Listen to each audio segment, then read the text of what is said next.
también para todas. Vamos a dar comienzo a la anteúltima clase de la Diplomatura en Derecho Procesal Penal.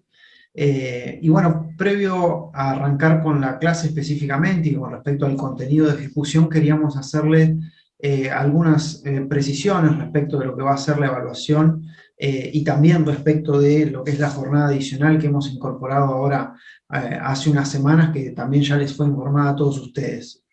Les quería un poco precisar las fechas y también el modo que vamos a llevarlo adelante, ¿no? Nosotros tenemos, esta es la anteúltima clase referida al tema de ejecución, el día 4 de octubre es la última clase, y luego hemos incorporado una actividad adicional que también es de carácter obligatorio para quienes componen la diplomatura, que es el día lunes 18 de octubre, en el mismo horario, es decir, de 4 a 6, y es un conversatorio que va a estar a cargo del doctor Alberto Binder. El sentido o la explicación de por qué agregamos o incorporamos esta jornada adicional es para poder brindarles a ustedes la posibilidad de tener un encuentro, un ida y vuelta con el doctor Alberto Binder, donde puedan canalizar las diferentes inquietudes que se les fueron surgiendo a lo largo de la diplomatura. Esa es una actividad que es el lunes 18 de octubre y finalmente la evaluación va a ser el lunes 1 de noviembre. Es decir, el 4 de octubre nosotros tenemos la última clase.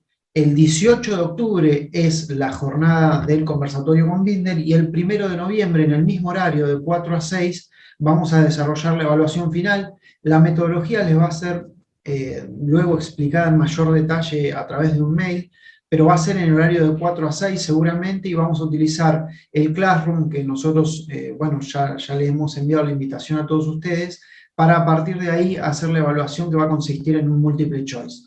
Les recalco nomás que la realización de este examen final está condicionada a el cumplimiento de los requisitos de asistencia. Nosotros habíamos hablado de un porcentaje de asistencia desde el inicio.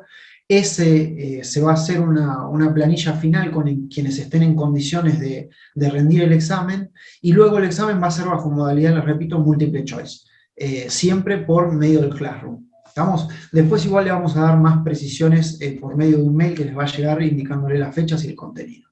Bueno, sin más, nomás para no robarles más tiempo a la jornada y a la expositora de este día y también al moderador, le doy la palabra al doctor Damián Barbosa, que va a ser de moderador en el día de la fecha en la clase de ejecución.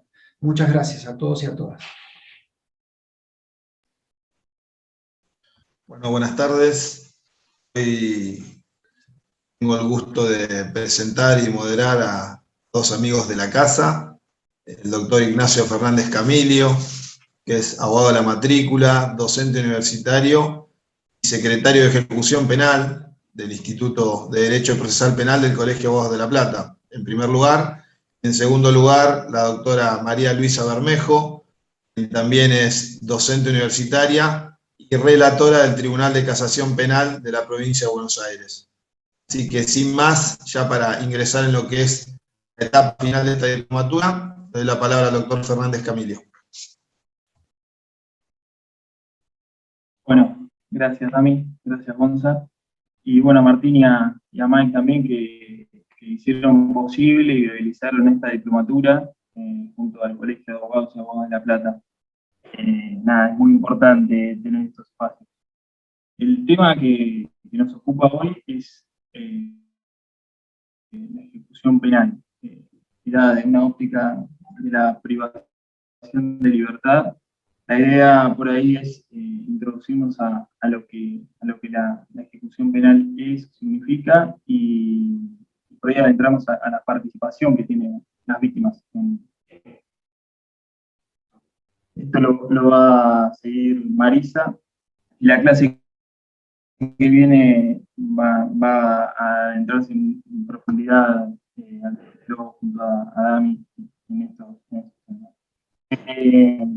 Para empezar, la idea es por ahí definir criterios taxativos de la situación, que es, bueno, la pena, cómo funciona la pena, la esencia que la misma trama es un castigo, digamos, no hay mucha, para definir estos conceptos, la idea es, con Marisa tenemos la idea de abrir a un debate después, o por lo menos que puedan hacernos varias consultas, que tengan el espacio para ello. Y esa idea de que es un castigo o como respuesta a un hecho ilícito, culpable, cometido por un autor, una autora determinado, hace que el sentido mismo sea algo retributivo. En esta idea de, bueno, hay una retribución entre un hecho ilícito y esa pena. Ya la concepción retributiva, que adelanto no es algo absoluto, sino que es algo que convive con un montón de concepciones más dentro de la pena, permite visibilizar que hay una situación, o tres situaciones en realidad, una de libertad, otra de dignidad y otra de proporcionalidad. La de libertad implica que la persona o el sujeto ha sido libre y responsable de elegir o decidir. La de dignidad es que no puede ser la persona un medio para otros fines, no puede estar estableciéndose una pena como para privar de otras cuestiones, o sea por prevención, o sea por supuestos de peligrosidad. Y la proporcionalidad tiene que ver con el reflejar el verdadero contenido del ilícito y la culpabilidad del sujeto responsable.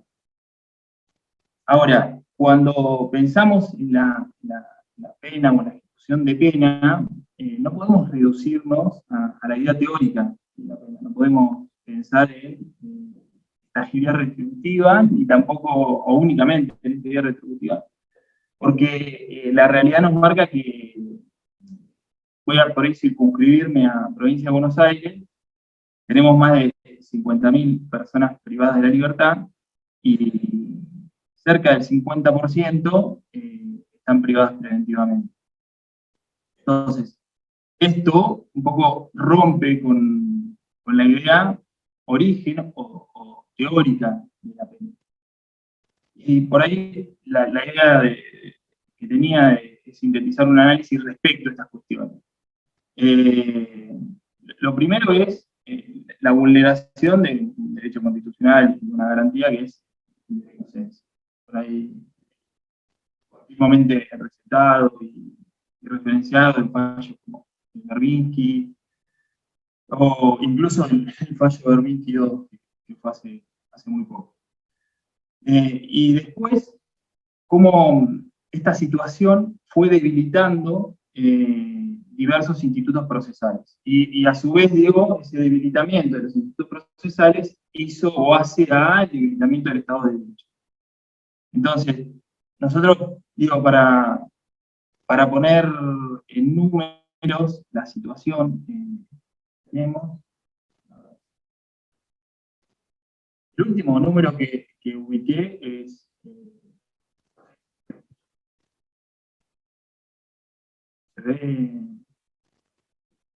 sí, en teoría se tendría que estar viendo por ahí análisis por departamentos del registro único de detenidos.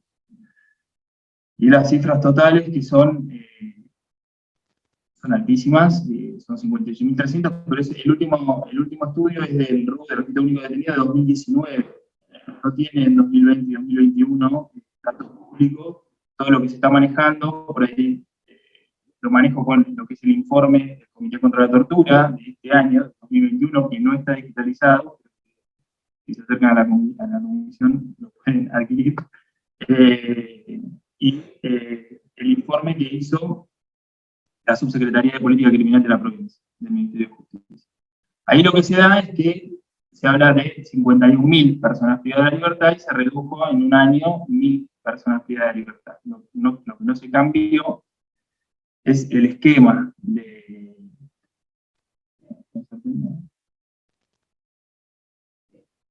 Lo que no se cambió es el esquema de... Perdón,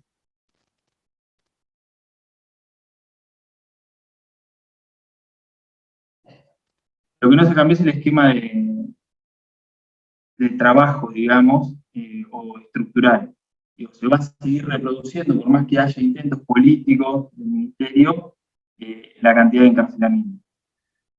Ahora, ¿cuáles son los problemas que yo decía de institutos procesales que han degradado y han llevado a que tengamos en un periodo de 5 años un aumento de de 37.000 personas privadas de libertad, 51.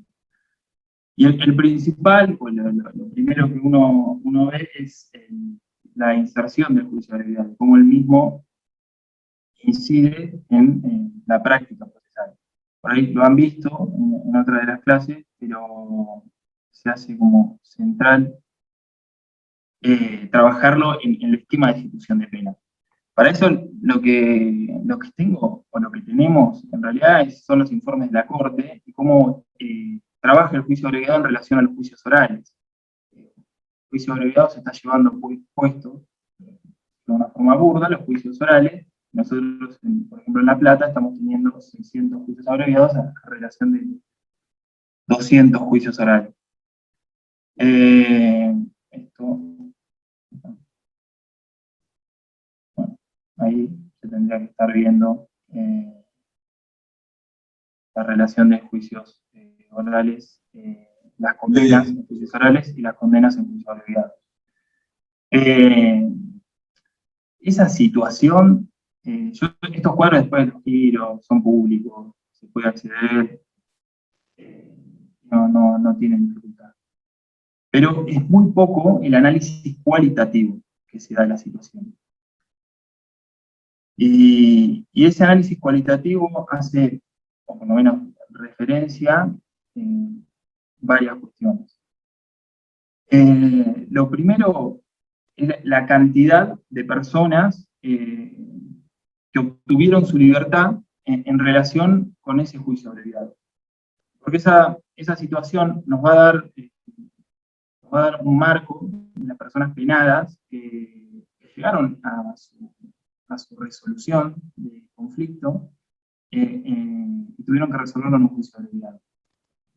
La situación de inequidad que se da cuando vos resolvés un juicio abreviado es palpable y hace, por lo menos, dudar del instituto. Bueno. La segunda situación cualitativa, digamos, en este sentido, que son datos que debiera generar el propio Estado, es la situación de las personas privadas de libertad que se encuentran en esa condición derivadas de un juicio abreviado. Y la tercera de las situaciones que debiera observarse es cuántas de las personas condenadas llegan a esa situación privadas de la libertad. Entonces, ahí vamos por lo menos a tener un panorama de cómo estamos condenados, cómo estamos condenando, cómo el Estado, en este caso la provincia, está resolviendo sus conflictos sociales. El punto es central no solo por las personas privadas de la libertad, sino también por la resolución del conflicto social y cómo eso hace a las víctimas y a las personas damnificadas de los diferentes hechos.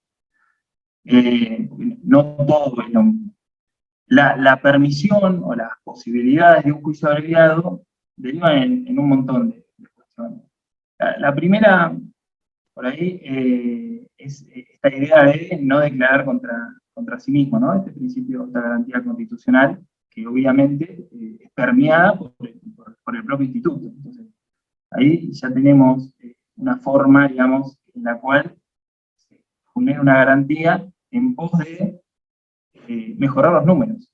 Porque la síntesis termina siendo que nosotros veníamos lo que fue el primer fallo de Magnitsky en 2005, con un cerca del 82% de personas privadas de libertad preventivamente. Esa reducción tuvo que ver con la inserción del Instituto de Juicio Abreviado y con la inserción en 2006 a 2009, fue el periódico, empezó en Mar del Plata, hasta que se extendió por toda la provincia, de la flagrancia. Un proceso que simplifica y hace mucho más escriturario todo el proceso. Acelera mucho más todo el proceso. Vos en 40 días tenés que estar llevando juicio de investigación y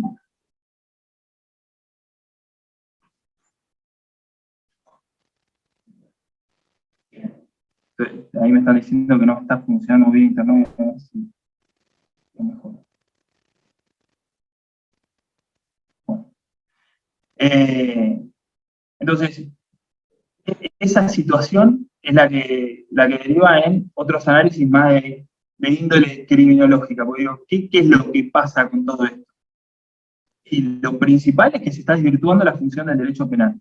El derecho penal no tiene como función la legitimación del poder punitivo, por decirlo de forma llana, ¿no? Tiene una función de contención, reducción, pero sobre todo no la reducción solo del poder punitivo, sino de los daños que genera el conflicto social que se pone, que se visibiliza y que se labura. Entonces, incluso abstractamente, el poder punitivo no, el modelo punitivo no va a ser nunca un modelo de solución de conflictos. Esto lo que hace es que a la larga o a la corta, las víctimas se hagan víctimas y el imputado, quien entra en el sistema, en el proceso penal, termine siendo victimado o victimada. Y esto tiene que ver con los modelos de Estado, ¿no? Con un modelo de Estado policial y cómo ejecuta, cómo disciplina, y con un modelo de Estado de derecho, que es un poco lo que venimos buscando hace 2 siglos y poquito que tenemos. Voy a apagar la cámara para ver si mejora la señal y no se entrecorta. Bueno, entonces, lo que se termina discutiendo en el fondo es eso, es, bueno, ¿qué modelo de Estado queremos?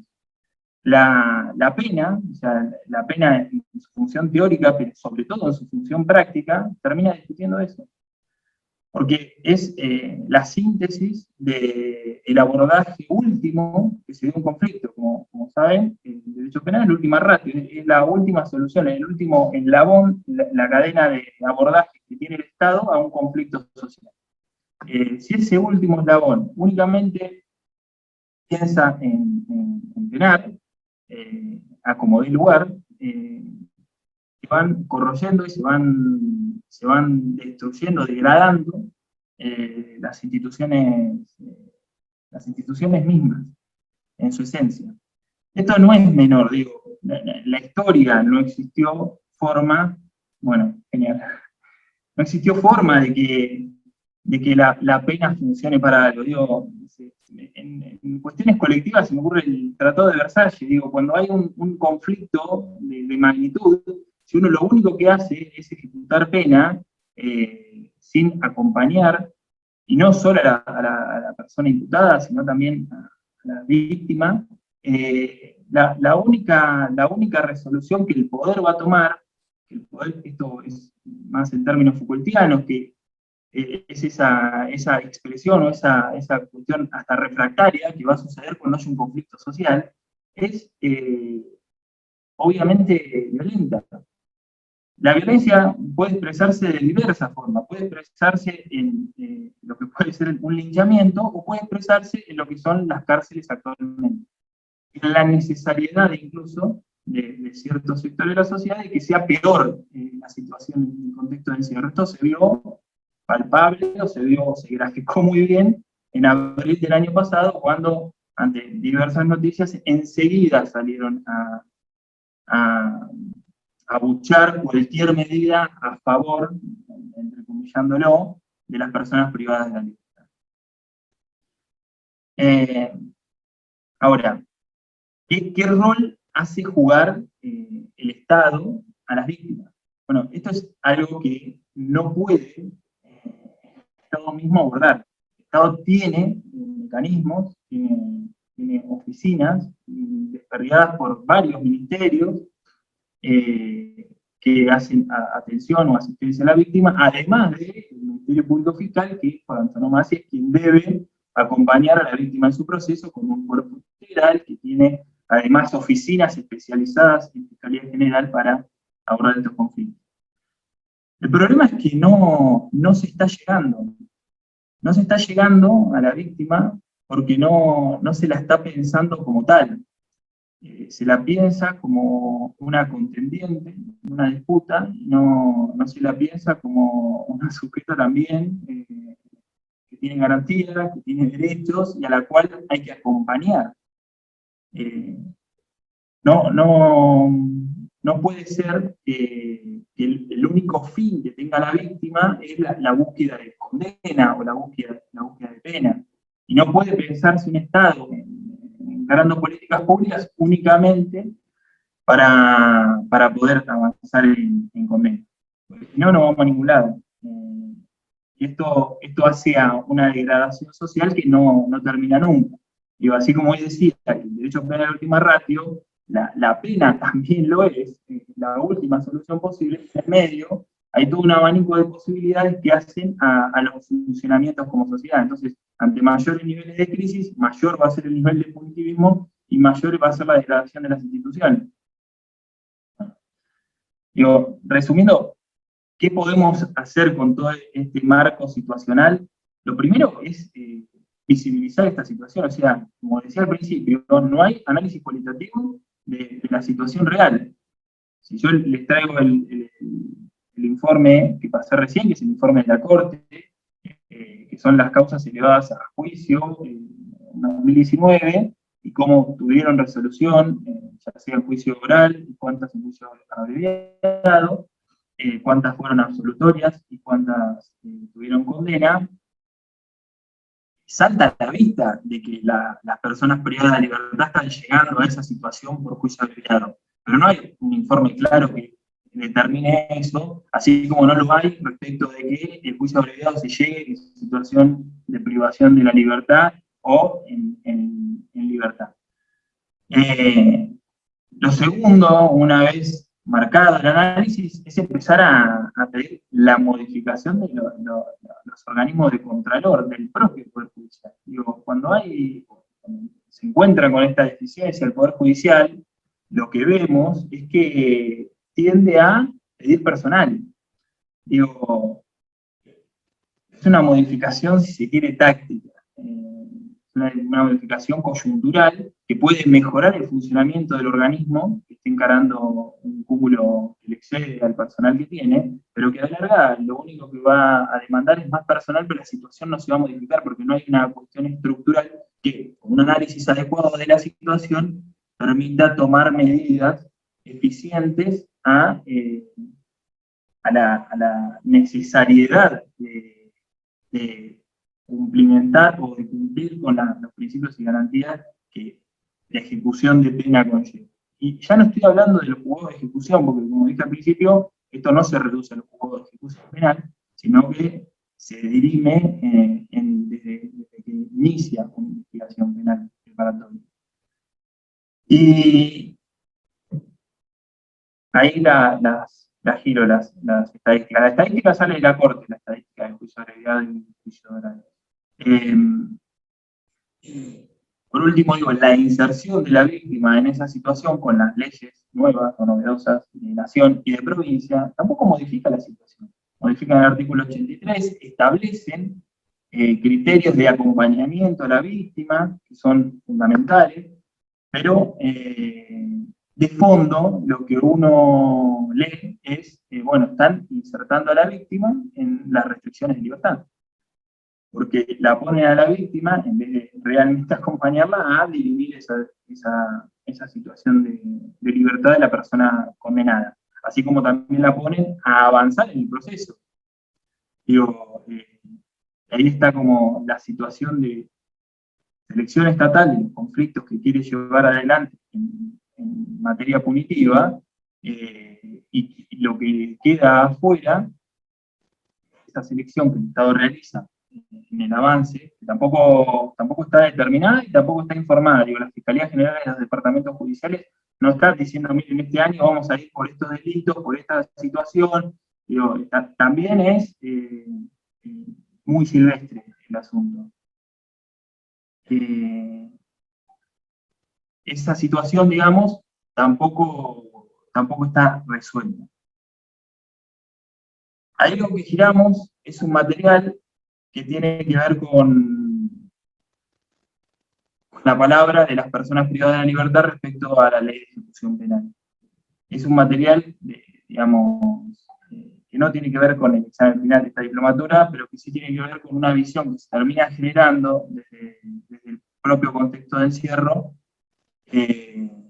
para toda la legislación. Yo con esto le doy el pase a Marisa, más allá de que después pueda retomar. Nacho, a ver si podemos acomodar los temas técnicos. Ahí se escuchaba mejor, pero está bueno ver si lo acomodamos y después puede salir bien. Así que le damos la palabra a la doctora Marisa Bermejo. Activa el audio, Mari. Hola, bueno, buenas tardes a todas y a todos. Y para empezar agradezco mucho la invitación y espero que salga de una manera razonable para que alguna otra vez vuelvan a invitarme. Bueno, en relación con lo que venía proponiendo el programa de la diplomatura en el rubro de ejecución de la pena, nosotros tenemos unos mandatos constitucionales y también convencionales. Y por supuesto unas normas de ejecución tanto en nación como en provincia. Las normas constitucionales y por su vía también indican que la finalidad de la pena o la finalidad del encierro es someter a la persona a un tratamiento penitenciario. Me parece que yo también voy a apagar la cámara, a un tratamiento penitenciario que denota una progresividad desde el encierro propiamente dicho hacia el pasaje hacia la libertad. Y el fin de la pena entonces es que esa persona que ha sido privada de su libertad sea reinsertada en la sociedad. Hay muchas críticas, digamos, a este término de las propuestas reinsertar. Así que hablemos de que el fin de la pena sería conducir a una persona que ha sido hallada responsable de un delito, el tránsito hacia la libertad. Y ese tránsito se da a través de institutos previstos tanto en la ley de la nación como en la provincia, que acompañan también la clasificación de las instituciones penitenciarias de máxima, de mediana o de mínima complejidad. La situación que nos refirió Nacho y documentada en diversos pronunciamientos, de los cuales él rescató también el primer pronunciamiento de Berbisky en el 2005 y este de mayo del 2021, nos muestran un panorama en donde difícilmente este principio de progresividad en la pena pueda ser llevado a cabo en forma saludable o en forma ajustada a las obligaciones constitucionales y convencionales. El otro elemento que también ha conllevado a la situación actual de nuestras cárceles son las modificaciones de las leyes penales y procesales, que han ido aumentando algunas penas, por ejemplo, el agravamiento por el uso de armas,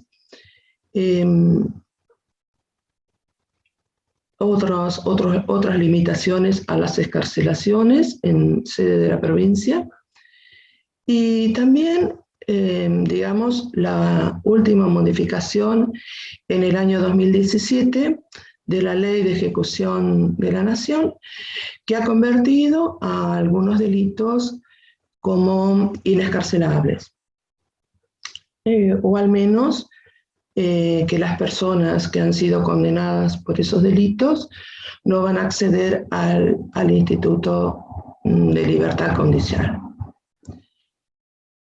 Y también por una interpretación, a mi gusto, también anticonvencional, haber llevado el máximo de la pena por prisión perpetua a 50 años, en una interpretación jurisprudencial bastante extraña, tanto como la inserción de la posibilidad de aumento de las penas en la parte especial en el 227 ter, concretamente.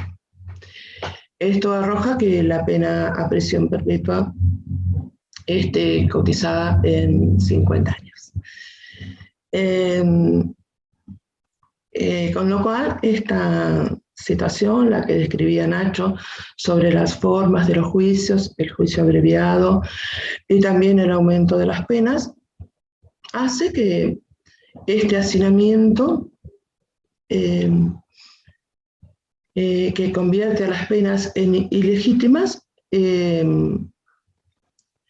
nos lleve a imaginarnos cómo salir de este embrollo. Digamos, el principio de progresividad en la pena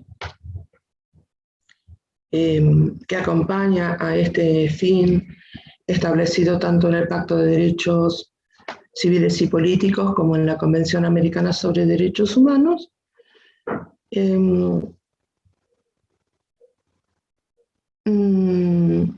digamos, establece una serie de condiciones para acceder a esa progresividad en la pena. Entonces, esa posibilidad de cambiar de régimen o de acceder a algún instituto liberatorio viene de la mano de informes criminológicos que en alguna forma han venido a hacer de la cuestión de la pena una cuestión administrativa en manos del servicio penitenciario. Esos informes criminológicos, entonces, que van a detectar la posibilidad de acceder a los institutos liberatorios que dispondrá el juez o la jueza cuya disposición se encuentra la persona, a veces se ven obstaculizados también por la falta de dispositivos que acompañen este tratamiento penitenciario que históricamente se ha basado en la posibilidad del acceso al trabajo y a la educación. En las condiciones en las que se encuentran las personas privadas de su libertad, es el propio Estado el que se encarga de decir que no hay cupo para acceder a esos tratamientos. No sé, las personas no estudian porque no hay cupo para la educación, o no acceden al trabajo porque no hay cupo para el trabajo. Lo cual es una cuestión que colisiona con los pronunciamientos que viene haciendo, por ejemplo, la Corte Interamericana de Derechos Humanos, desde el primer caso contencioso que resolvió en 1988 en la causa de Velázquez Rodríguez con Honduras. Ahí la Corte le señaló a los estados que para cumplir con estas obligaciones internacionales, su primera obligación es la de respetar derechos. para todas las personas sometidas a su jurisdicción, desde luego. Pero que para el caso de las personas privadas de su libertad ambulatoria en cárceles, el Estado se convierte en garante del respeto de esos derechos. Razón por la cual me parece bastante absurdo que sea el propio Estado el que se declare incompetente para resolver esas situaciones que están nada más y nada menos que en sus manos. Y ese fallo, Velázquez Rodríguez continúa diciendo que la primera obligación es la de respetar y la segunda es la de garantizar. Y para eso refiere a una opinión consultiva previa que dice que garantizar implica remover los obstáculos que impiden el ejercicio del derecho. Así que, así como estamos, el Estado vendría a ser el propio responsable de que este principio de progresividad de la pena y el cumplimiento del fin de la pena esté obstaculizado por él mismo, ¿no? El informe que al respecto realizó el Tribunal de Casación Penal en octubre del 2019 dice que, además de estos datos que traía Nacho, ahí establece que el 51% de las personas en detención en establecimientos penitenciarios es del 51%. Los procesados son el 51%. En este momento son más que los condenados.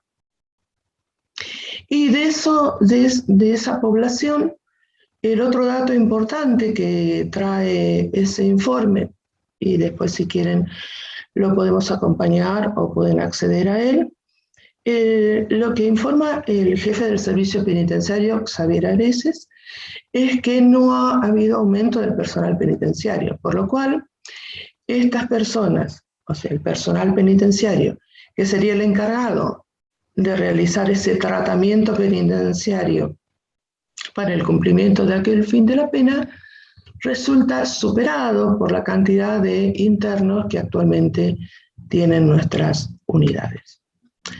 El 60% de la población, dice ese informe, accede a estudios secundarios y solo el 10% a estudios universitarios, aunque está previsto, está ya estudios desde hace muchos años, desde el 2005, cuando yo empecé a trabajar como docente en cárceles, se sabe que el índice de reincidencia disminuye cuando las personas acceden y completan sus estudios universitarios.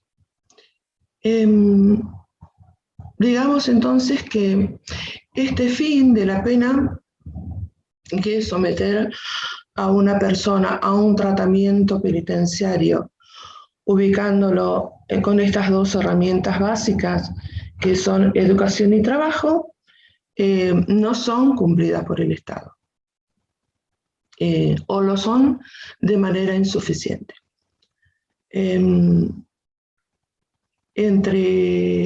Entre otras cosas, también digamos que son las propias personas privadas de su libertad que han accedido a estudios universitarios, quienes se encargan también de propiciar y de ejercer de alguna forma el rol docente con sus propios compañeros. Y también en el otro tema, en el tema de trabajo, son los propios ex liberados a través de las cooperativas de trabajo que implementan en forma muy satisfactoria, quienes podrían coadyuvar al cumplimiento de esta función que tiene el Estado con la inserción de cooperativas de trabajo dentro de las propias unidades penitenciarias. Así que también tenemos buenas expectativas en que esos actores no pensados por el propio sistema coadyuven a que efectivamente las personas puedan acceder a cumplimentarse este principio de progresividad de la pena. Tanto ese informe del Tribunal de Casación como la verificación en el trabajo cotidiano, en verdad tenemos dos problemas de dos agencias del Estado, una a través de los informes criminológicos, o sea, del Poder Ejecutivo, y la otra la propia acción del Poder Judicial, donde resultan bastante reticentes a la hora de acordar algunos de estos institutos liberatorios o incluso de algún sistema de progresividad en el cumplimiento de la pena. Les resulta bastante refractaria una solución o un principio de solución que también verificamos, por ejemplo, en la unidad 9, donde también integró el Comité para la Solución y Prevención de Conflictos Intracarcelarios. Es el...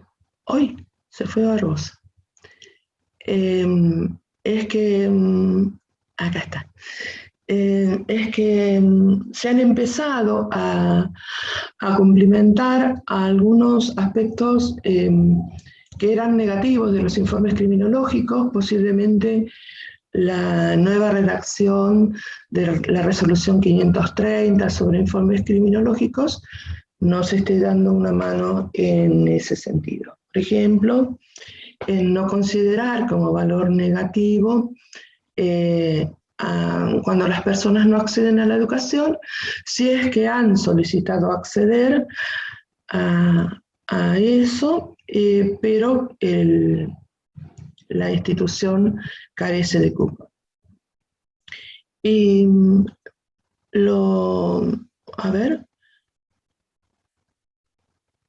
otro valioso que también me parece que ha formalizado la unidad 9 en este último tiempo en que llevamos adelante ese comité, es que aún siendo una unidad de máxima, vaya concediendo o acordando el instituto de mediana o de mínima seguridad dentro de la propia institución de máxima. Me voy a fijar cuánto tiempo me queda. ¿Ya tendría que ir cerrando? Venimos bárbaro, porque son 5 menos 10. Achicó la exposición de Nacho por el tema técnico. Después retoma, así que venimos bien. Por favor, que retome pronto. No, venimos bien. Quería aprovechar... te preguntan por la resolución 530. ¿Quién pregunta? En el chat. Pero que lo busquen. Bueno, después la subimos. Está muy piola porque es una resolución del Ministerio de Justicia. Entonces el servicio penitenciario no tiene más remedio que cumplirla. Pero quería aprovechar este espacio para hablar, ya que es una diplomatura en homenaje a Mario Coriolano, aprovechar para hablar de los últimos trabajos que lo tuvieron ocupado, en especial uno que lo tenía especialmente ocupado, que es integrar el subcomité de la Convención contra la Tortura. Y me parece importante también destacarlo porque la tortura y otros tratos o penas crueles, inhumanos y degradantes son la contracara del principio de dignidad de la persona. Es justamente la antítesis, ¿no? Ya no se sabe qué más escribir y qué más acuerdos adoptar para que la tortura y los otros tratos o penas crueles, inhumanos o degradantes salgan de los espacios de privación de libertad, entendiendo por espacios de privación de libertad de los que el Estado es responsable, no solamente los centros de detención penitenciaria, sino también otros lugares de privación de libertad, o por lo menos que no es voluntaria, como los asilos de ancianos, o las instituciones psiquiátricas, o los mismos institutos donde se internan a personas menores de edad. Mario había sido elegido para integrar el subcomité en octubre del 2020 con un mandato por 4 años, así que estaría en plena actividad si no hubiera pasado lo que pasó. Este subcomité tiene una gran importancia porque, como ustedes recordarán de sus clases de Derecho Internacional Público, el sistema de protección de menores, el sistema de protección de derechos humanos tiene conviviendo 2 sistemas autónomos, uno universal y otro interamericano. Tanto en el sistema universal como en el interamericano hay sendas convenciones contra la tortura, además del derecho a la integridad personal, que está previsto también tanto en el sistema de Naciones Unidas como en el sistema interamericano. El sistema universal siempre se entendió un poquito más flojito de papeles, sobre todo para las personas que se dedican al derecho penal, porque como no hay un órgano jurisdiccional, bueno, ya saben, todos los penalistas hablan de la pena y esas cosas de la pena y la pena y la pena. Y en verdad, los paradigmas del derecho internacional pasan por otro lado. En el sistema universal, entonces, que parecía más flojito de papeles, por carecer de este órgano jurisdiccional, se basaba, y se basa todavía, en informes periódicos que realizan los comités. Como ustedes recordarán, cada convención o tratado ha generado su propio comité. En el caso del comité de la Convención contra la Tortura, un examen cada 4 años. Bueno, este subcomité, cuya redacción llevó 25 años, porque los estados son reticentes a la hora de que se muestren sus trapitos sucios, 25 años llevó. También llevó un montón de años llegar a su conformación actual de 25 miembros. Este subcomité ha tenido una impronta distinta al comité de la Convención contra la Tortura. Y es porque los estados se pusieron de acuerdo en que conjuntamente con este subcomité de Naciones Unidas conviviera un sistema nacional de prevención. Y entonces los estados están habilitados a organizar, a adoptar mecanismos nacionales para prevenir la comisión de torturas en los centros de internación, llamémosle así. Estas visitas son periódicas, pero también pueden hacerse visitas sin aviso previo. Nosotros tenemos en el Estado Nacional el Comité para la Prevención contra la Tortura y en la provincia el Comité contra la Tortura de la Comisión Provincial por la Memoria. Y, por supuesto, algunas personas, y yo no soy un autor para andar citando, pero emito mi opinión de que debieran conformarse más entidades que siempre, digamos, con con los principios de confidencialidad, realicen estas visitas periódicas y sistemáticas a los centros de detención que tienen por objeto uno muy loable, que es prevenir. Cuando estos lugares atravesados por estos paradigmas tienen acostumbrado, digamos, un trato así, que aunque no sea tortura, podríamos hablar de un trato degradante. El hacinamiento es un trato degradante. En general, cuando se sienten observados, procuran que estas situaciones cesen. También porque el objetivo es coadyuvar, es decir, miren, es reunirse con las autoridades de la institución, decirle, miren, encontramos estos problemas, y le dan un plazo aproximadamente de 3 meses para que la institución corrija esos programas y hace una segunda visita. Estos informes son confidenciales, o sea, son públicos solamente si los estados desean hacerlos públicos. Pero, bueno, bienvenido que lo sea.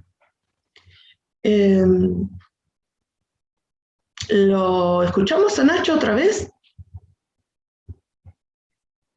Y hacemos el intento. A ver, ahí estuvo acomodando. Sí, se lo ve muy bonito. Se lo ve bien. Se la ve muy bonita. Bien, no sé, yo como que veo todo bien, los escucho bien, la escuché perfecto a Marisa, clara en la exposición. Nada, por ahí, como cierre, lo que venía comentando, es esta idea de, bueno, qué intervención o cómo debe abordarse el problema de las víctimas en la ejecución de pena, pero en el proceso, digo, porque el proceso mismo se transformó en una ejecución de pena. Digo, cuando uno ve los fundamentos de las prisiones preventivas, se encuentra con que la expectativa de pena ya es un fundamento válido y único en la mayoría de las prisiones preventivas para justificar precisamente la misma. Entonces, se encuentra con que la ejecución se da desde el inicio. Además de que hay otro dato que también se puede corroborar en los informes que hace la Fiscalía, en Procuración, perdón, que es que de la sentencia, digamos, de los juicios que se realizan, el 96%, dato de 2018 si no me equivoco, es una iniciación de actuaciones policiales, o sea que fueron las fuerzas de seguridad quienes iniciaron en prevención del delito o diversas situaciones, quienes iniciaron esa investigación penal preparatoria. Entonces, ya, digamos, esa, no sé si burocratización, pero sí escrituración del proceso, se da hasta el punto de que termina siendo la criminalización secundaria, digamos, la fuerza de seguridad, quien está determinando la política pública de gestión de seguridad de los estados, y termina, digo, el Poder Judicial notariando muchas veces toda esa actuación sin posibilidades de mucho más. Ahora, cuando nos metemos en las cárceles, volviendo al tema que mencionaba Marisa, establecemos los límites de degradación que tiene o a qué está dispuesto a afrontar una sociedad. Pero Dostoyevsky lo mencionaba en Crimen y Castigo, ¿no? Cuando vos quieras saber de qué se trata una sociedad, andá a su cárcel. Y es un poco esa definición la que determina cómo vos vas a resolver los conflictos sociales y cómo vos vas a mejorar o no la calidad de vida de la ciudadanía. Entonces, cuando uno habla de ejecución de pena o uno habla de ejecución penal, no está hablando de una cuestión menor o de una cuestión únicamente que se reduzca a la pena misma o a la condición de cárcel, la cárceles, sino que está hablando de una configuración de sociedad y de un esquema de relaciones sociales. Y cuando me refiero a las relaciones sociales, me refiero a cómo se pensan o cómo se trabajan desde las diversas intervenciones que el Estado tiene, sea poder judicial o poder ejecutivo. Recién, bien decía Marisa, la resolución 530 da un corte a una situación de vulneración de derechos que era prácticamente sistemática por parte del SPV. Desde el copy-paste de los informes criminológicos hasta la no consideración de situaciones que eran muy claras, ¿no? No estudió, bueno, no tuvo cupo nunca para estudiar. Entonces, ese trabajo de las relaciones sociales hace a cómo vos abordás a la víctima. Si vos a la víctima solo la abordás desde un esquema de pedir pena, primero que nunca vas a lograr que esa víctima realmente tenga voz, porque vos le estás dando la voz y es pena. Y una vez que tenga esa condena, tampoco vas a resolver el conflicto, porque no la estás reparando si hubo un daño patrimonial, si fue damnificada en su patrimonio, nunca vas a poder reparar de un daño personal, y tampoco lo estás trabajando un abordaje adecuado a cuestiones de victimología con todas las etapas que ello conlleva. Entonces, es muy, muy finito y muy importante ese trabajo porque hace a nuestra configuración como sociedad. Digo, para cerrar mi intervención, igual le paso la palabra a Marisa y si quieren hacer preguntas, estaría buenísimo. En toda la situación que se dio el año pasado, con estas idas y vueltas y con los procesos mediáticos que se dieron respecto a la situación de las personas privadas de la libertad, se vio muy claro esto que estoy comentando de la degradación que como sociedad estamos viviendo. No lo estoy hablando en términos peyorativos, sino de cómo se va desmembrando y cómo se está aislando a las personas en esquemas que no colaboran a resolver los conflictos diarios. No nos colaboran al funcionario, a la funcionaria judicial, no nos colaboran a nosotros en la matrícula, que nos encontramos con una infinidad de víctimas a las que no tenemos posibilidad de dar respuesta, ya sea víctimas o, como recién decía Marisa, victimadas o victimados, que por ahí las víctimas que el propio sistema genera, y tampoco nos da posibilidad, digo, o les da posibilidad a quienes son funcionarios y funcionarios del Ejecutivo. Nadie termina tomando la manija y esto termina clarificándose en la situación mediática del año pasado, pero también en la situación de lo que es el fallo Bernstein. El fallo Bernstein tuvo una primera instancia en 2005 que logró una reducción esporádica, pero reducción al fin de la persona privada de la libertad. Nosotros en la provincia de Buenos Aires tenemos un cupo de 24.700 personas aproximadamente, y en ese momento había 32.000 y se bajó a 28.000. Eso sucedió entre los años 2006 y 2009. Cuando inicia la flagrancia, como comentaba antes, que fue entre 2006 y 2009, y empezó como a armarse todo un esquema de condena mucho más simple, sucedió de que se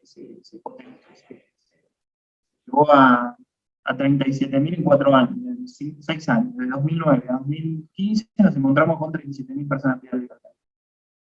Y cuando dejó de intervenir absolutamente la política, digo, cuando deja de intervenir la gestión del Ejecutivo, cuando lo ve como un fenómeno climático, porque así lo vio el gobierno de Ferrari, digamos, como ministro de Justicia, la cárcel es un fenómeno climático, lo cual nosotros puede variar, nosotros lo comentamos.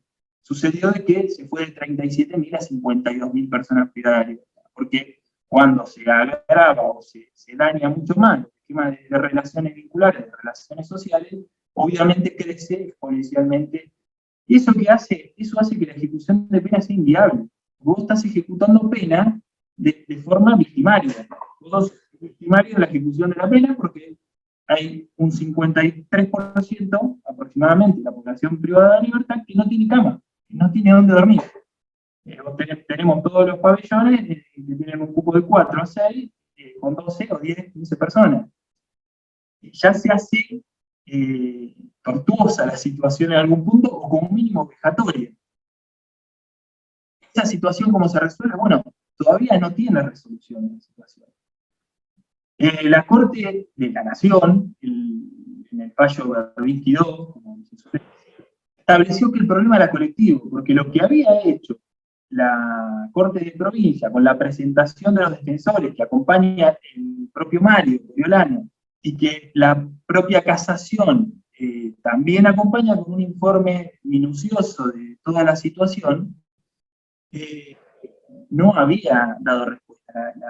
La mandó como un habeas corpus nuevo, como que estaba cerrada toda la instancia de ejecución del fallo Berbinsky I, individualizó la problemática y la partió, digamos, a esa partición social que se ve desde una visión, si se quiere, sociológica, criminológica de la situación, es un poco tirarle más leña al fuego, digo, de esa situación de crisis y degradación social, no hacerte cargo de un problema que te es propio como cabeza del Poder Judicial, porque sea pidiendo respuestas o sea dándolo, vos tenés que pedirte. Bueno, eso tuvo 7 años, porque eso fue en 2014 la presentación de las defensoras y los defensores. En 2018, 2019 fue el informe de casación, que fue en el medio de este interregno entre que resolvió, recurrieron, fueron a la Corte Suprema, y en Corte Suprema no se lavaron las manos, hicieron cargo del problema, dijeron que esto era un problema de derechos colectivos y que tenía que responder la Suprema Corte de la provincia, que no podía sacarse el problema de encima.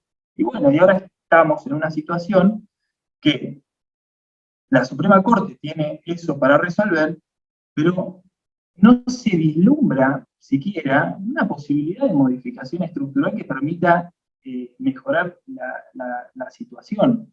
Porque cuando uno habla del contexto de encierro, no está hablando de las personas privadas de libertad, también está hablando de las víctimas.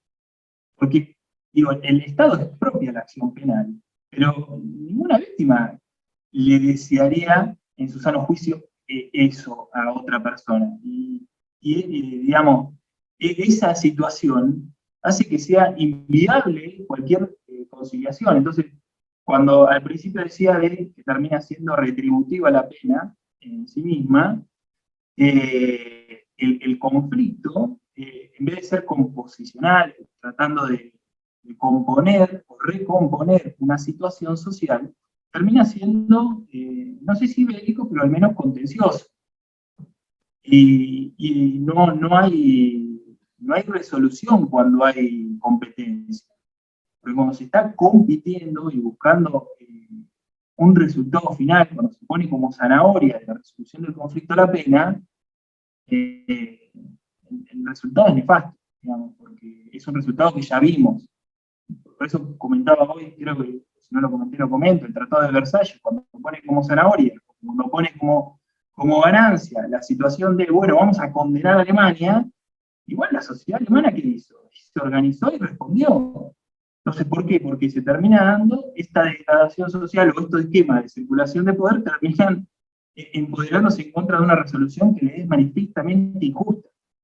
Porque el fin por ahí del Poder Judicial sería precisamente la búsqueda de justicia. Y eso no se está dando. Nada, cierro y no sé, Marisa, estoy levantando la mano.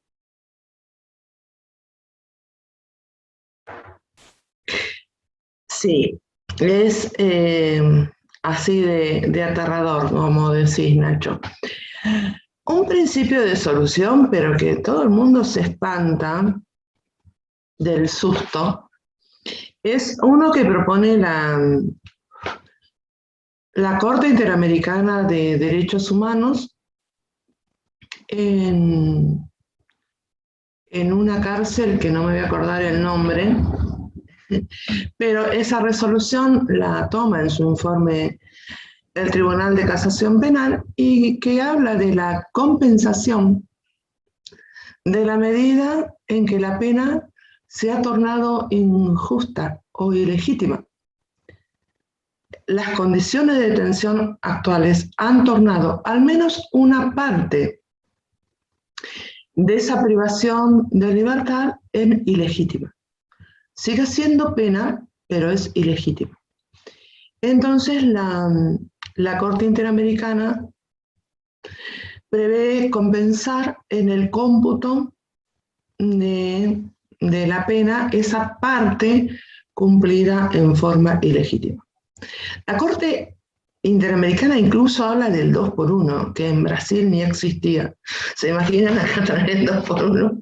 Nos matan, arman un paredón para matarnos. Pero sí pensar en alguna forma respondiendo a un principio general del derecho, y que es que el daño debe repararse. Y el Estado a estos puntos produce un daño en la privación de libertad, y como bien decía Nacho, no solo para las víctimas y los victimados, sino incluyendo en este rol de victimados por el propio Estado a los propios agentes del servicio penitenciario y a terceras personas que andan por la cárcel. La situación del personal penitenciario también en estas condiciones no solamente que no puede cumplirse en forma adecuada, sino que realmente viven también su condición laboral en forma indigna. Eso. Bárbaro. Bueno, yo ahí puse los casos. Sí. Los casos son esos, pero escribí algo con Corellano yo justo. Y para hacerlo dinámico y transmitir algunas preguntas o reflexiones, Rizzo te preguntaba, el doctor Martín Rizzo, que cuentes un poco más sobre la experiencia del Centro de Prevención y Resolución de Conflictos de la Unidad 9. Yo por ahí, para llevarlo más al eje de lo que es la diplomatura, cómo eso impacta a la hora de evitar sanciones disciplinarias y poder acceder a salidas anticipadas. ¿Cuál es el impacto? Bueno, a este comité fui invitada por Mario Juliano, otra gran pérdida que tuvimos. Dios mío, pronto va a ser un año que se fue Mario Juliano. Así que también me quedó un gran peso en esa tarea. Bueno, consiste básicamente, nos juntamos más o menos una vez por mes en una mesa de diálogo, agentes penitenciarios, funcionarios del servicio penitenciario, y bueno, y en este caso yo. En el tema de la solución y prevención de conflictos, lo que se trata es de que este comité, que está integrado por representantes de todos los pabellones, no solamente el centro de universitarios, como era habitualmente el tema de diálogo con las cárceles, sino que hay referentes de todos los pabellones de la unidad 9. Funciona también en otras unidades, digamos, y hay algunas mucho más adelantadas, por ejemplo, la 15 de Batán, que es fantástico lo que hacen ahí. Pero ellos vienen trabajando mucho, y ahí trabajó personalmente Mario Julián. Se trata de establecer un esquema de mediación. ¿Vieron cómo es la mediación? Digamos, no sacar de la relación directa, que es muy asimétrica entre el personal penitenciario y una persona privada de su libertad, sino establecer este comité como una suerte de mediador, para restablecer un poquito el equilibrio entre las partes. Y lo que se ha hecho, por ejemplo, en las faltas disciplinarias, que se han ido reduciendo en forma sustantiva, es que si se da solución al conflicto, no se ingresa en el informe criminológico. En la última reunión solamente se habían protocolizado 3 conflictos. Un golazo. Todo el resto se resolvió por vía de esta negociación, que implica, por supuesto, un pedido de disculpas y una garantía de no repetición. Si efectivamente la persona cumplimenta esto y en un plazo de 3 meses no reitera su conducta disvaliosa, la sanción no se aplica, ¿eh? Queda anulada, está muy bueno.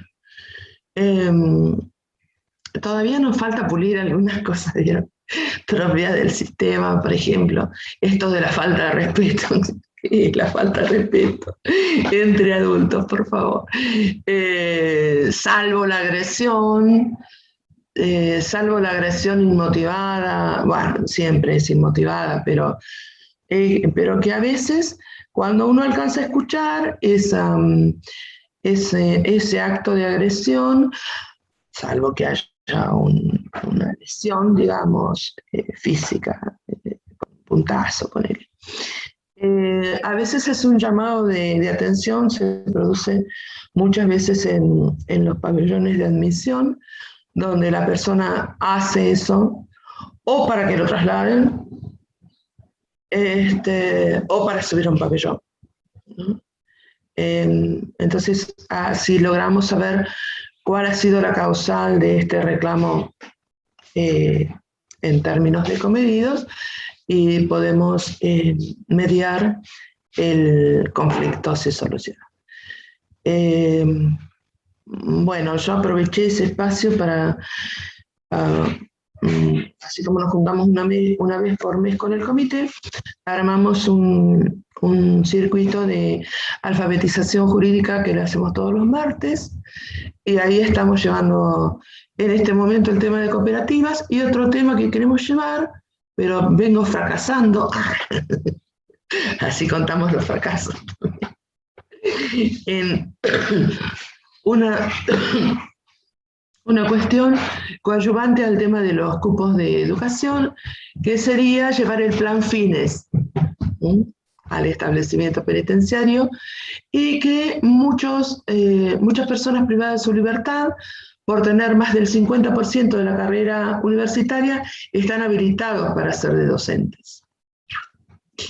Nos falta, a eso todavía no hemos llegado, porque bueno, hay reticencias. El Ministerio de Educación tiene el tema de educación en contextos de encierro siempre en pelea entre el secundario y adultos. Entonces, bueno, vamos a ver si ese es nuestro próximo desafío. Y mientras tanto, estamos avanzando con el tema de cooperativas. Vino Tristán Basile, que es director de empleo del Ministerio de Justicia, y ahora esta semana lo traemos a Diego Caviglia, que es director en el Patronato de Liberados, para informar sobre el tema de cooperativas y de economía popular en general. Perfecto, muchas gracias. Ahí quería hacer una intervención la doctora Sandra Palazzo. Diego, no sé si le puedes habilitar el audio. Después no sé si Valente anda por ahí, después de la doctora Palazzo. Ahí ya puede activar. Ahí está, gracias. A ver, ¿ahí me escuchan? Sí, sí. ¿Qué tal? ¿Cómo están? Buenas tardes. No, el comentario es que lo dejé en el chat. Por ahí en este momento, con el que más contacto tengo es con la unidad 8 de Los Hornos, hablando de sanciones, y las chicas la verdad son sancionadas porque les contestaron mal a la guardia, porque las estaban llamando porque una se descompuso y nadie les da bolilla porque gritan como locas. Bueno, conclusión, sanción, ¿qué significa? Quedan las 6 en la celda sancionadas una semana, 10 días, porque no les permiten entrar y salir cuando quieren. O sea, viven sancionadas en definitiva. No tienen acceso a biblioteca, no tienen acceso a patio, no tienen acceso a deporte, y tienen una comida al día. Esto como ejemplo. Alcaldía Petinato, los chicos que llegan allá, las que tienen una condena entre 1 y 2 años, la cumplen en la alcaldía sin ningún beneficio, nada. Entonces, progresividad, beneficios, estudio, creo que tenemos mucho trabajo por hacer. Habrá algunos penales que son la excepción, realmente son la excepción. La mayoría no lo son. Y hay otros peores que la 8 y la Petinato, por supuesto. Pero creo que es demasiado lo que hay para ver. Y como siempre digo, para el Estado un detenido es carísimo. Es carísimo. Creo que podría comer en el Sheraton en vez de tener una comida al día. Así que todo esto me parece que es para trabajarlo y mucho, y por supuesto que las visitas que cuando hemos solicitado, me han invitado a participar cuando se pueda de las visitas por el comité de provincia, por supuesto que esos son de lo más útiles, ¿no? Porque evidencian, sobre todo las visitas sin programar, dejan en evidencia, así como dejan en evidencia ahora que todos los internos tienen celular, entonces es muy fácil comunicarse con su abogado, con sus parientes, y decirle en el momento qué es lo que está ocurriendo. Y eso también ayuda bastante. Pero las condiciones en general en la provincia, la verdad que son lamentables. En este momento creo que acá en Gorina, por ejemplo, el régimen abierto, tengo un detenido que sigue durmiendo en el piso.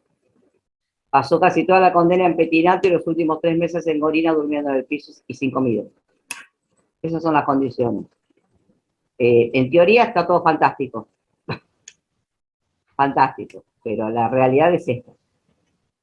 Y por supuesto, no se ve ni una política, ni una necesidad desde la política de mejorar esta situación, ni desde lo judicial, pues, como siempre lo hablamos, de rever esta situación de que todo es preventiva, de que nada se escarcela, de que las penas cada vez son más altas. Entonces, como la expectativa, tenemos 4 salas de cámara donde una sola entiende que la pena en expectativa no significa peligrosidad, las otras 3 te dicen que sí, entonces te bajan las preventivas y te dicen todo que no. Entonces, desde el Poder Judicial tampoco hay voluntad de resolver esta situación. Creo que por ahí habría que apuntar ciertamente, y es algo que no deja de ser costoso para el Estado. Me parece que es lo más importante, ¿no? Una buena disposición de los recursos. Nada más. Muchas gracias, Sandra. Gracias a vos, Damián. Ahí hay una consulta, una colega, me gustaría que la consulta la haga ella misma. Entiendo la pregunta para la doctora Bermejo. La otra vez, como preparamos un poco esta clase, sabíamos que iba a salir esta pregunta porque es un problema cotidiano. Si le pueden habilitar el micrófono a Ángela Esteves. Hizo ahí una reflexión y una pregunta muy importante.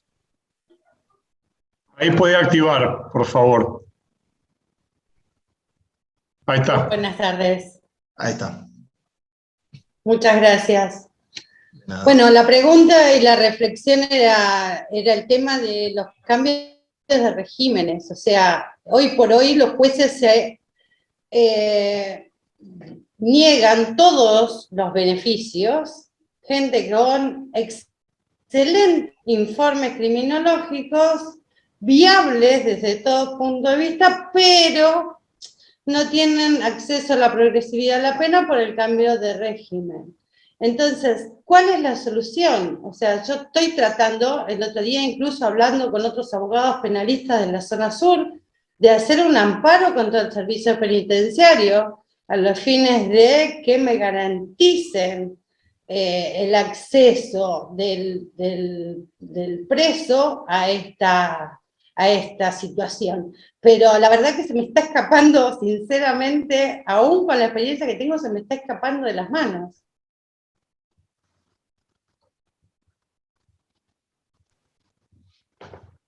Marisa, ahí sí puede decir algo respecto al tema. ¿Estoy abierto? Sí. Sí, sí. Bueno, mira, son cómicos. No puedo hablar mucho del Poder Judicial porque yo lo integro, pero no me voy a hacer cargo de todo el Poder Judicial. Son como cómicos. Ese informe de casación dice que Morón y Loma de Zamora son los departamentos que más deniegan institutos liberatorios. Que aunque la ley le diga beneficios, nosotros nunca hablamos de beneficios, sino de derechos, ¿no? Es un contrasentido que un tribunal diga que no habilita un instituto liberatorio por el lugar donde la persona está habitando. Como si la persona pudiera elegir a dónde le ponen. O como si el tribunal no pudiera decir, bueno, mire, como para acceder a la salida transitoria tiene que estar en un régimen de mínima, le ordeno al servicio penitenciario que lo ponga en una institución de mínima. No es tan difícil. ¿No? ¿Desde cuándo el Poder Judicial no puede dar una indicación así? Es bastante absurdo ese fundamento. Es bastante absurdo. Y no sé por qué hablas de amparo, Ángela, cuando en verdad lo que corresponde es un habeas corpus por agravamiento en las condiciones de detención. Un habeas corpus colectivo. Creo.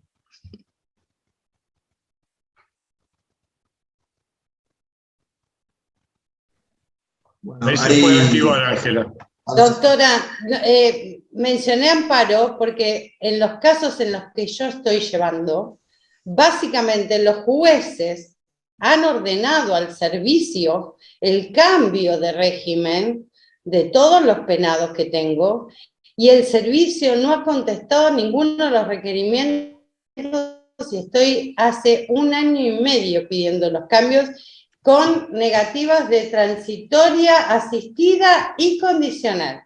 Entonces, ahí es donde no encuentro la salida. O sea, yo le exigí al juzgado, a los juzgados, que tomen la determinación de los cambios y no dejárselo en poder del servicio. Pero el servicio tampoco reacciona.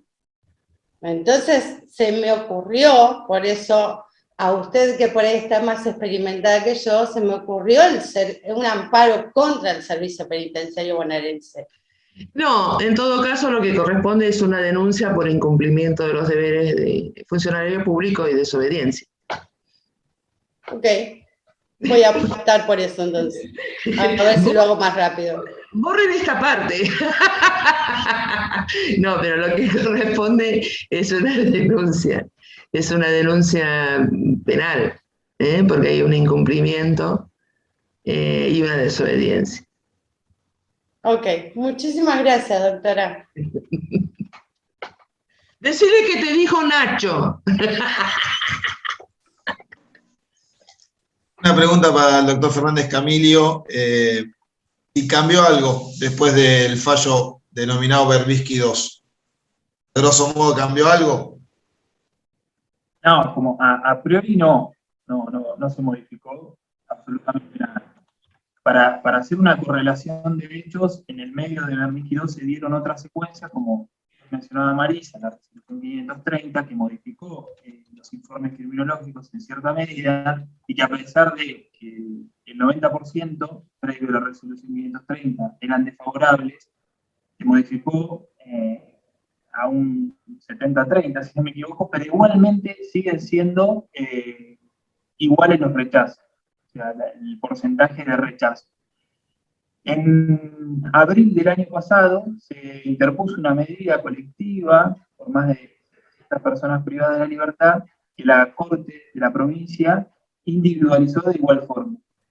Cuando individualiza esa orden y viene Berbisky 2, se hace una nueva presentación del mismo organismo de derechos humanos, de la Campaña Nacional contra la Violencia Institucional, que pide que resuelva de forma colectiva como la misma Corte dice.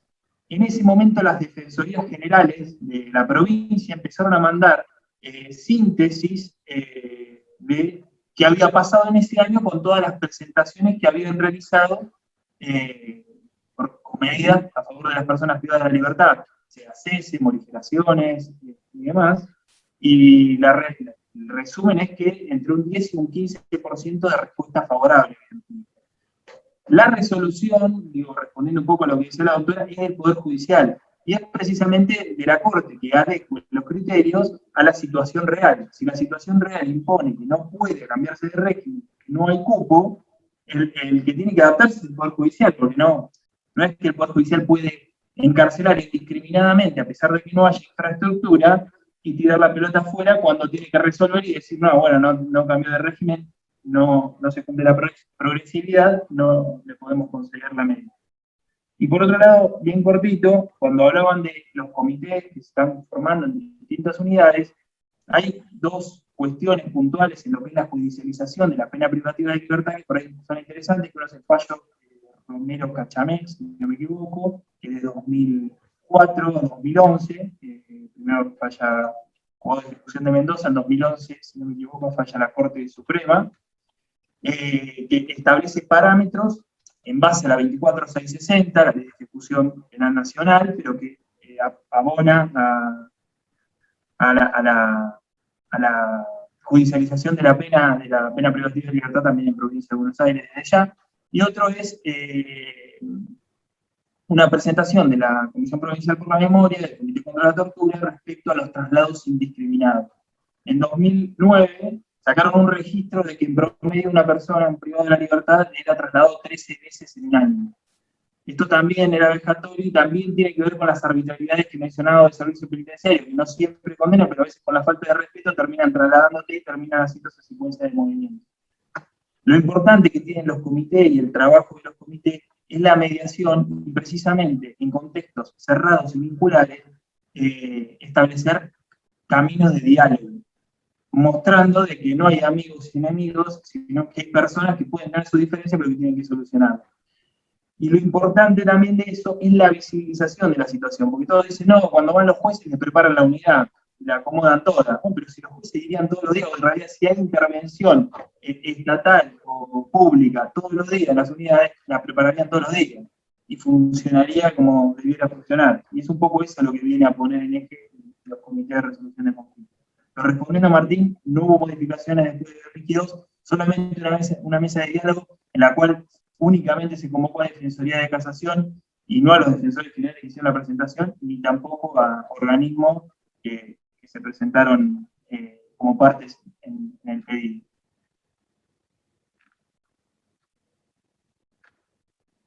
Perfecto. Ahí le vamos a dar la palabra, si se le habilita el micrófono, al doctor Juan Carlos Valente, que dirige la Comisión de Política Criminal y Asuntos Penitenciarios de FACA. Le habilita el micrófono, Diego. Está con dos, hay dos distintos. Hay uno que dice JC Valente y otro que dice C. Valente Dolores. Es así, está en todos lados, es omnipresente. Hola. Ahí está habilitado. ¿Cómo andan? No, el otro es mi hijo, Carlos Emilio, y yo. Somos dos los que estamos en el chat. Bueno, yo coincido mucho con lo que dijo la doctora Palazzo, en el sentido de que, bueno, muchos tuvimos una gran experiencia y tuvimos una gran esperanza en que fueran cambiando y mejorando muchísimo todos estos problemas del servicio penitenciario bonaerense que se plantean, pero vemos realmente de que por ahí se están poniendo solo parches, y que la situación no mejora, la población carcelaria se mantiene, y bueno, y más, también coincido con aquellos que planteaba lo que fue la doctora Bermejo, en el sentido de que el contralor o la vigilancia o las visitas de comisiones externas ayudan o coadyuvan mucho con el mejor trato al sentirse vigilados. Es decir, siempre lo ha dicho desde antaño Pérez Esquivel, de que una de las pocas instituciones que poco se ha democratizado en estos 30 y pico años de democracia es el servicio penitenciario. Es decir, la organización sigue siendo de tipo militar. Yo también valoro los buenos intentos así de mediación, pero coincido con la doctora Palazzo que son muy pocos en el contexto de todas las cárceles de la provincia y sobre todo en las cárceles del interior, y que a la vez diríamos, de los problemas congénitos que tiene el servicio penitenciario, todavía se agrava con la obsolescencia, con la vejez que tienen todas las unidades del interior, llamémosle Sierra Chica, Bahía Blanca, Bueno Dolores, es decir, toda Azul, que en algún momento fue relegada del servicio y luego se volvió a rehabilitar. Así que bueno, vemos que realmente muchísimas personas privadas de libertad viven en condiciones infrahumanas.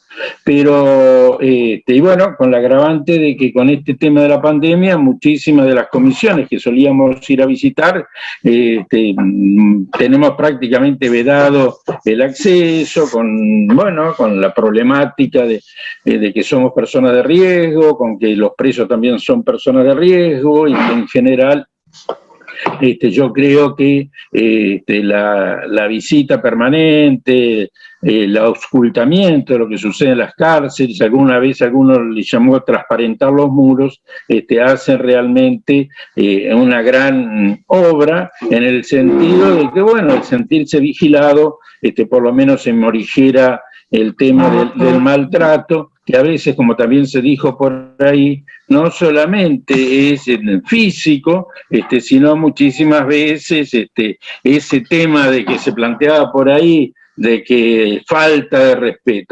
respeto que entonces quizás llega un guardiacárcel. Yo también valoro por ahí la tarea del guardiacárcel, por supuesto, pero llega mal a prestar su servicio, tiene un problema en su casa y bueno, y se siente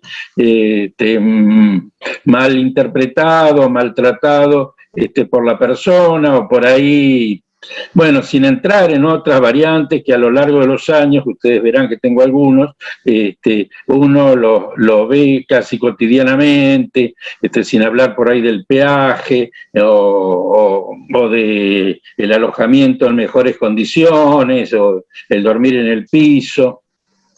Así que bueno, creo que hay que hacer todavía muchísimo, por eso yo valoro mucho la comisión que preside también Damián Barbosa, la comisión que hemos hecho en Colproba de Derecho Penal y Ejecución de Pena, en el sentido de que cuantas más organizaciones estemos firme, o FACA, Federación Argentina de Colegios de Abogados, una comisión que hace años venimos trabajando con Ana María Canal y con otros abogados de todo el país, yo creo que realmente es una tarea ciclópea la que tenemos, y que cuesta muchísimo mejorar el servicio penitenciario o el trato que se le dispensa a las personas privadas de libertad. Tenemos que pensar que la persona que perdió su libertad, el único derecho que ha perdido es justamente la libertad, pero no el resto de los derechos que le compiten. Por ahí se ha tomado, y me parece bien, el hecho de que la persona que pide, por ejemplo, trabajar y no se lo pueden dar al trabajo, que pide estudiar, se le compute, porque si no es una tautología y se da más que nada para el acomodo o para la prebenda. Es decir, que aquel que pide trabajar y no le pueden dar trabajo, pide estudiar y no hay cupo, se lo considere como que realmente lo está haciendo porque la voluntad de la persona ha sido realizar eso que está solicitando. Así que bueno, simplemente eso quería decirles. Muchísimas gracias, Damián, por permitirme explayarme un poco, pero creo que coincido en líneas generales con la inmensa mayoría de las personas que se ha expresado, y sobre todo, bueno, quiero felicitar a los disertantes, y creo que vamos por el camino correcto. Es una tarea dura, pero no hay que bajar los brazos. Muchas gracias, Juan Carlos, muchísimas gracias. Si le podemos dar la palabra al doctor Botindari, que quería hacer una pregunta a alguno de los dos expositores. Ahí ya puede activar. Gracias, Diego.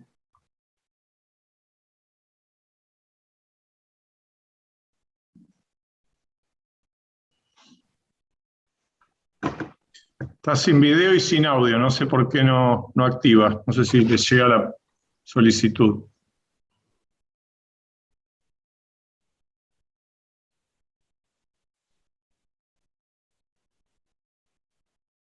Ahí está, acá lo veo. Sí, tiene que activar el audio. Ahí está. Ahí está. No, lo volvió a cerrar. Ahora sí. Bien, sí, perdón, buenas tardes a todos, estaba sin cámara para mejorar el audio. La pregunta es la siguiente para el doctor Camilio y la doctora Marisa Bermejo. Días pasados tuve un asistido, el cual fue condenado a 2 años y 6 meses, pena de cumplimiento efectivo. Al pedir la libertad en orden al artículo 13 del Código Penal, cumplidos con creces los 8 meses y con buenos informes, el juez de ejecución me dice que además de eso, o mejor dicho, les deniega la libertad, porque debería ser un curso, un taller, entre otras cosas, acerca de violencia de género. Me parece que excede lo prescripto por el artículo 13 y también algunas facultades que podría tener discrecionalmente el juez. Retiro lo de discrecionalmente, facultades que puede tener el juez de ejecución del 27 bis del Código Penal. Me parece que ha ido más allá. Bueno, básicamente es la pregunta. Si estamos ante una situación parecida como la que hoy comentó la doctora, hizo uso de la palabra hace un rato, acerca de que preguntó si podía ir vía amparo, bueno, si estamos en una situación parecida, me parece que excede el marco que regula las facultades del juez.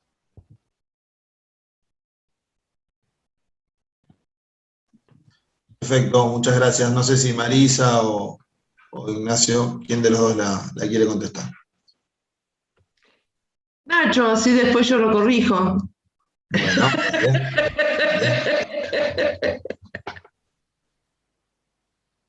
No tengo problema. En mi criterio no excede las facultades que tiene el juez respecto a la imposición. Sí, entiendo que debió hacerlo cuando lo condenó. Establecer ese curso. Digo que no excede porque tiene que ver con compromisos internacionales que ha asumido el Estado argentino. La Convención contra la Eliminación del Trato agravado contra las mujeres o las propias leyes que hay de sobra desde la ley Micaela, que se empezó a ejecutar el año pasado, que aplica a funcionarias y funcionarios, pero que tiene que ver precisamente con que esas funcionarias y funcionarios asuman esos compromisos y trabajen con perspectiva de derechos humanos, en este caso de género, las diversas sentencias o resoluciones que aborden. Pero no excede en términos jurídicos, no está excediendo porque son compromisos que tiene asumido el juez al asumir su rol, o la jueza. Marisa, si quieres corregirme algo. No, sí, estoy de acuerdo en lo que decís. Pero también el juez podría disponer que eso lo haga no estando privado de libertad. Que de alguna forma la persona acredite haber hecho alguna capacitación que es obligatoria para funcionarios y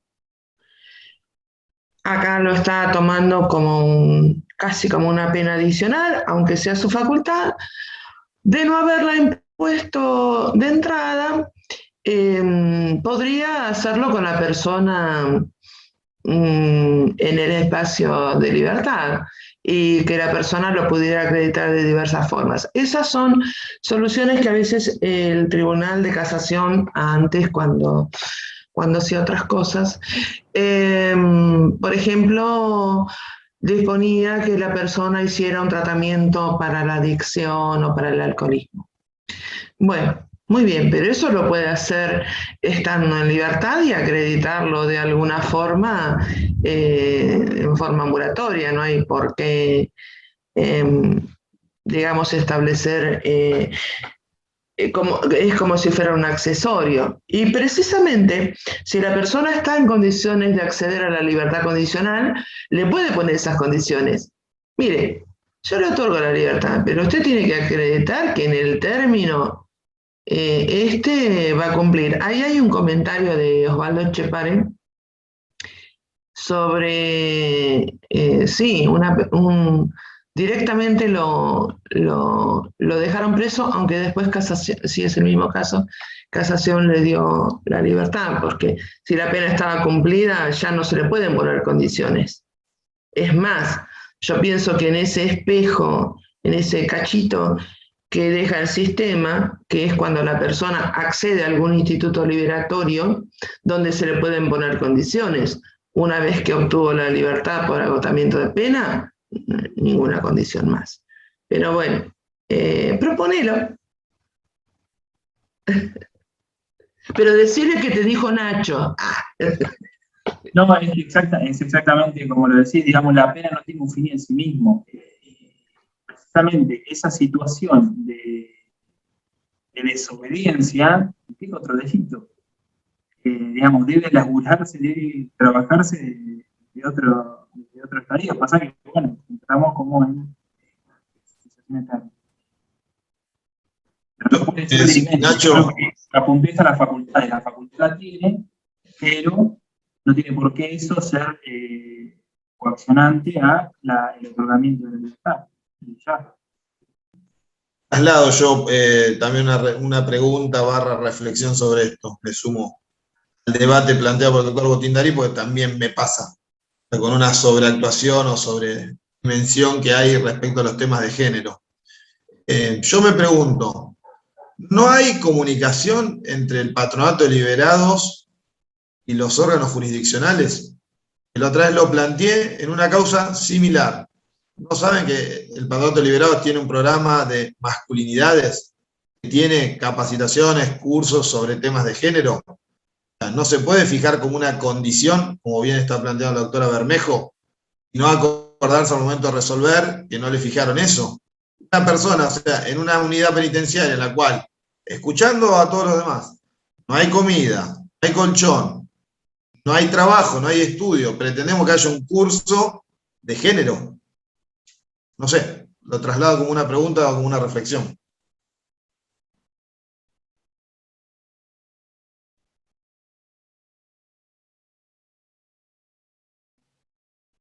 Creo que está más que respondida la pregunta del doctor Botindari. El caso es Goncharuc, si estamos hablando del mismo. No, el mío no era ese, Damián. Ese no, el otro, acá en el chat también. Bueno, si hay alguna otra pregunta. Yo quería trasladarle la última al doctor Fernández Camilio, que tiene que ver con el rol de la víctima en la etapa de ejecución penal. ¿Qué pasa primero, cuál sería el rol fundamental que tiene o no la nueva ley de víctimas? ¿Qué pasa cuando hay desacuerdo o discordancia entre lo que sostiene la víctima y lo que sostiene el Ministerio Público Fiscal? Bien. Yo, primero, completamente de acuerdo en cuanto a que hay una situación clara a mí que está, digamos, por así decirlo, dándose preponderancia sobre todo un cúmulo de derechos humanos vulnerados. No es simple laburarlo, pero no puede ser que esas complicaciones en el trabajo, en el abordaje de estas problemáticas, deriven en cercenamiento de derechos. Porque si no estamos, digamos, también yendo a un estado de seguridad, como decía al principio.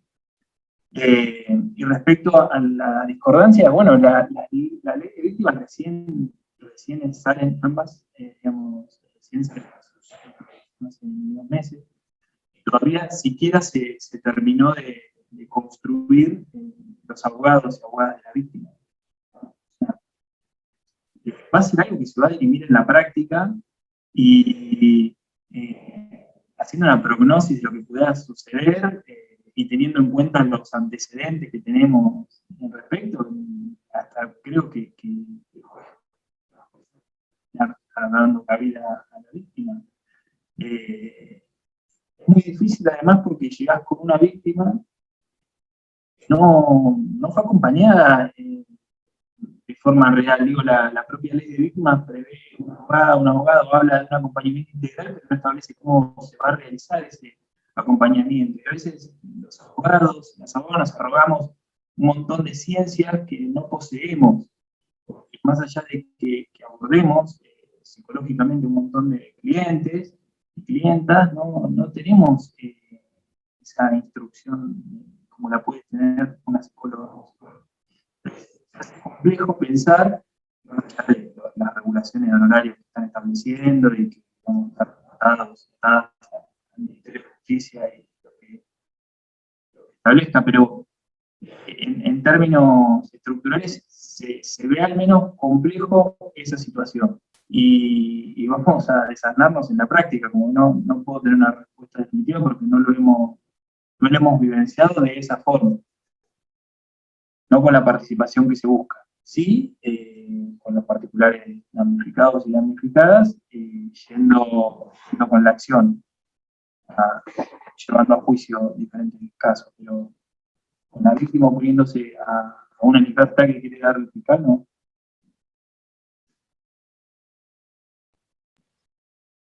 Bárbaro, bárbaro. Bueno, ahora sí, en primer lugar agradecer al expositor y a la expositora, eso en primer lugar. Muchísimas gracias por la exposición y por la gran predisposición de ambos. Por otro lugar, última clase, hicimos un largo recorrido, espero que no aflojemos sobre el final, siempre mantuvimos un número impresionante de asistentes. No reneguemos con el tema de la falta, sí hay que cumplir con el presentismo, llegan un montón de mensajes, es obvio que en medio de la pandemia hubo cortes de luz, cortes del servicio de internet, eso se recontraentiende. Saben que para recuperar las clases están en el canal de YouTube del Colegio de Abogados de La Plata, así que los invito y las invito a que completen esas clases. La evaluación va a ser obviamente ratificar que se realizaron las lecturas y que estuvo la presencia y la atención en las clases. Por otro lugar, no va a ser nada de otro mundo, no va a ser ni la evaluación más fácil ni la más difícil de sus vidas. Por otra parte, aprovechemos la última clase, aprovechemos el cierre de lujo del doctor Binder, que va a ser para quienes cursaron esta diplomatura y se va a abrir también a otros y otras colegas. Además, lo bueno es que va a ser un conversatorio, vamos a contar con el doctor Binder para hacerle todas las preguntas que queramos. La prioridad la van a tener quienes asistieron a la diplomatura, eso también lo aclaro. Y por otra parte me confirmó la nueva presidenta del colegio que va a ser presencial la entrega de los certificados de aprobación de la diplomatura. Así que eso está más que bueno. Después de tantos meses que estuvimos atrás de esta pantallita, con la mayoría nos vamos a poder ver las caras y tener un lindo momento, un grato momento, compartiendo entre algunos y algunas disertantes y quienes vinimos cursando, rindiendo y aprobando esta diplomatura, así que creo que es motivo de celebración. Así que bueno, a prepararse en la recta final, nos vemos la clase que viene, que voy a estar disertando con el doctor Andretti Lobo, y bueno, después en la doctor Binder, en la evaluación, que se van a entregar después las consignas de la forma más clara posible, y bueno, nos estamos viendo. Muchísimas gracias. Arisa, Ignacio, nos vemos.